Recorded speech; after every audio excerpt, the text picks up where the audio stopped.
Welcome to China. അങ്ങനെ ചൈനയിലെ ഒരു റെസ്റ്റോറൻറ്റിൽ കയറിയതാണ്. അപ്പോൾ ബിനുവിന് അത് കണ്ടപ്പോൾ ബിനുവിന് മൊത്തം ഒന്ന് മറിച്ച് നോക്കിയിട്ട് ഓർഡർ ചെയ്യാനുള്ള പരിപാടിയാണ് കേട്ടോ. കണ്ടാൽ വിചാരിക്കും ഇത് മൊത്തം പുള്ളി ഇന്ന് ഓർഡർ ചെയ്യുന്നു. ഒരു കാര്യം ഉണ്ടാവില്ല, നോക്കിയോ അല്ലെങ്കിൽ ഇപ്പം എന്താ സംഭവിച്ചതെന്ന് കണ്ടോ. മടക്കി വെച്ചു. വേറെ ഒരു പ്രത്യേകത തോന്നിയത് ഇവിടെ കണ്ടോ, ഈ പാത്രം എല്ലാം കഴുകി നല്ല കറക്റ്റായിട്ട് വേറെ ഒരു എന്താ പറയുക പാക്ക് ചെയ്താണ് വരുന്നത്. ഫുൾ കവർ ചെയ്ത് പാക്ക് ചെയ്താണ് വരുന്നത്. അത് ആദ്യമായിട്ടാണ് കാണുന്നത് കേട്ടോ. ഇതുപോലെ പാക്ക് ചെയ്ത് കണ്ടോ. ഞാനിപ്പോൾ അത് പൊട്ടിച്ച് ഓരോന്നോരോന്നായിട്ട് ഇങ്ങനെ അഴിച്ചെടുക്കുകയാണ്. ഇത്ര ക്ലീനായിട്ട് നീറ്റായിട്ടാണ് വരുന്നത്. പൊട്ടിച്ചെടുത്തതിന് ശേഷം ഗിരീഷേട്ടൻ അതെല്ലാം ഒന്ന് ചൂടുവെള്ളം ഒന്നും കൂടെ ഒന്ന് വൃത്തിയാക്കി എടുത്തു.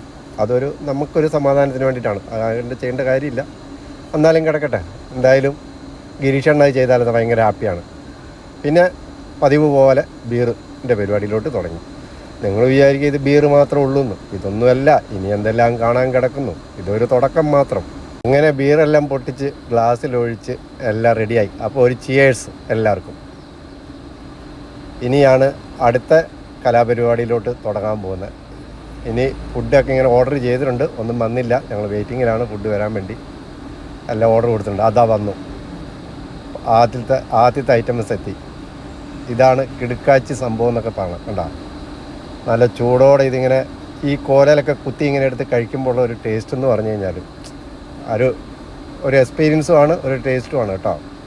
അപ്പോൾ എല്ലാവരും അടുത്ത ഐറ്റംസ് വന്നു. കണ്ടാ, ഇതൊക്കെ കഴിച്ച് പഠിക്കണം, കഴിക്കുകയും ചെയ്യണം നമ്മൾ. ഇനി ഇതെല്ലാം കഴിഞ്ഞ് നമ്മുടെ സ്വന്തം സംഭവത്തിലോട്ടെത്തി. ആദ്യം ബീർ, അതൊരു തുടക്കത്തിന്. അത് കഴിഞ്ഞപ്പോൾ നമ്മൾ ജേടി പൊട്ടിച്ചടിച്ചു. ഇതൊക്കെ അവിടെ തന്നെ ഇരുന്ന് കഴിക്കാം കേട്ടോ, അതിനൊന്നും കുഴപ്പമൊന്നുമില്ല.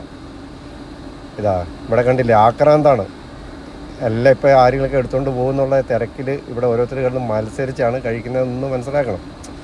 കണ്ടാൽ വിചാരിക്കും ഒരു മാസമായിട്ട് ഫുഡൊന്നും കഴിച്ചിട്ടില്ല. അങ്ങനെ കിടുക്കാച്ചി ഫുഡായിരുന്നു. ഞങ്ങൾ എൻജോയ് ചെയ്തു.